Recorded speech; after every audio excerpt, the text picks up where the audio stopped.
Hello बच्चों, MCQs का दौर जारी है।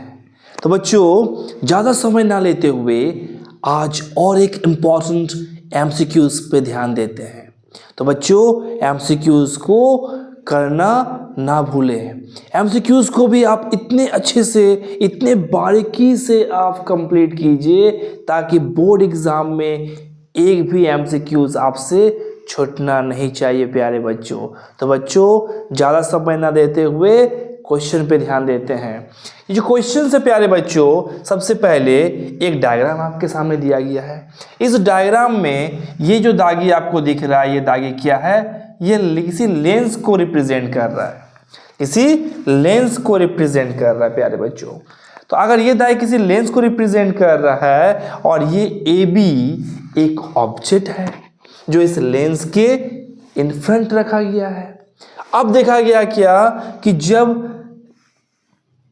इस ऑब्जेक्ट से रेज इसके टिप से होते हुए स्ट्रेट जा रहा है, तो ये क्या हो रहा है?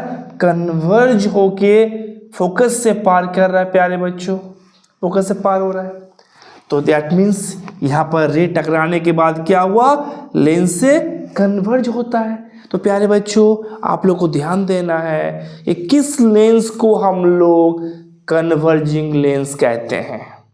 तो सबसे पहले फिगर पे भी ध्यान देते हैं। तो ये रे टकरा के इधर फोकस से पार हुआ, और कभी कभी प्यारे बच्चों इस फोकस का जिक्र भी नहीं होता है, यहाँ फोकस बोला ही नहीं जाता है।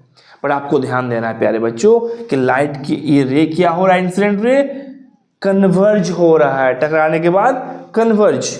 Now one ray is moved from the tip of the object, okay, through the optical center O से होते हैं पार किया तो वो सीधा पार हो गया प्यारे बच्चों। तो यानी इसका मतलब देखा गया क्या कि ये दोनों ही रे फैलते हुए जा रहा है। देखो ये रे ऐसे जा रहा है और ये रे ऐसे जा रहा है, यानी फैलते हुए जा रहा है, फैलते हुए जा रहा है। तो इसका मतलब ये दोनों रे आपस में कहीं भी टकराएगा नहीं प्यारे बच्चों। तो सबसे पहले as the rays is converge, तो हम बोल सकते हैं क्या? ये कन्वर्जिंग लेंस होगा। तो क्वेश्चन पे ध्यान देते हैं। अगर इस डायग्राम को हम लोग एनालिसिस कर लेते हैं और उसके बाद अगर इन क्वेश्चंस का आंसर देने का कोशिश करें प्यारे बच्चों, तो सबसे पहला क्वेश्चन क्या है? What is the type of lens use? कौन सा लेंस यूज हुआ? तो कन्वर्जिंग लेंस यानी कन्वेक्स लेंस प्यारे बच्चों। यानी फर्स्ट का जो आंसर होगा वो क्या हो जाएगा? This is known as convex, convex lens, convex lens प्यारे बच्चों। अब बोला गया क्या? What is the nature of image? तो बच्चों इस डायग्राम को फिर से एनालिसिस करते हैं कि ऑब्जेक्ट ये है, बट ये रिफ्लेक्टेड रे कहीं पर, ये रिफ्रैक्टेड रे कहीं भी मिला नहीं, क्योंकि वो फैलते हुए जा रहा है, वो फैलते हुए जा रहा है प्यारे बच्चों। यानी ये इस ऑब्जेक्ट के पीछे क्या बना? इसका इमेज फॉर्म होता है। अगर हम लोग वर्चुअली इसको लेते हैं तो अगर इन दो रे का वर्चुअल रे हम लोग पीछे लें तो इन दो रे आपस में इस जगह पे मीट करे, तो यानी वर्चुअली मीट कर रहा है। यानी प्यारे बच्चों इमेज का जो नेचर होगा वो वर्चुअल होगा। यानी सेकंड का जो आंसर है, सेकंड का जो आंसर है प्यारे बच्चों, क्वेश्चन था what is the nature of the image, यानी क्या हो जाएगा? ये हो जाएगा वर्चुअल। लेकिन इससे ये मालूम चल रहा है क्या कि ऑब्जेक्ट से मैग्नीफाइड इमेज फॉर्म हो रहा है, बड़ा इमेज फॉर्म हो रहा है ऑब्जेक्ट से। ओके, नाउ थर्ड क्वेश्चन में कहा गया क्या?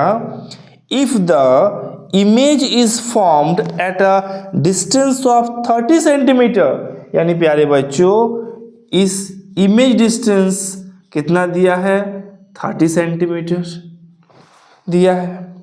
From the lens and image is twice the size of the object, यानी इमेज का जो साइज है वो क्या है? ट्वाइस है, यानी मैग्निफिकेशन कितना हो जाएगा? दुगना, 2।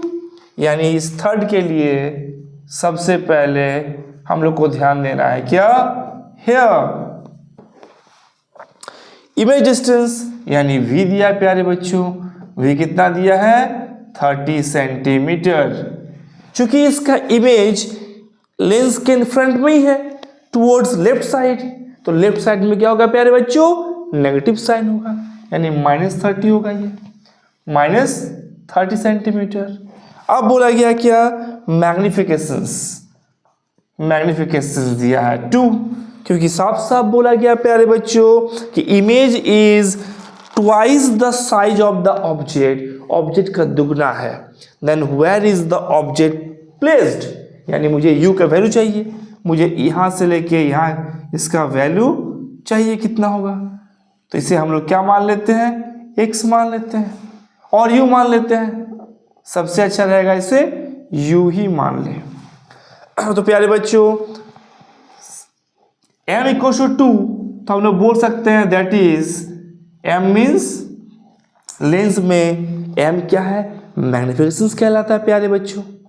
तो ये अगर मैग्निफिकेशंस कहलाता है तो सबसे पहले इस m का फॉर्मूला होता है लेंस में only v upon u equals to 2।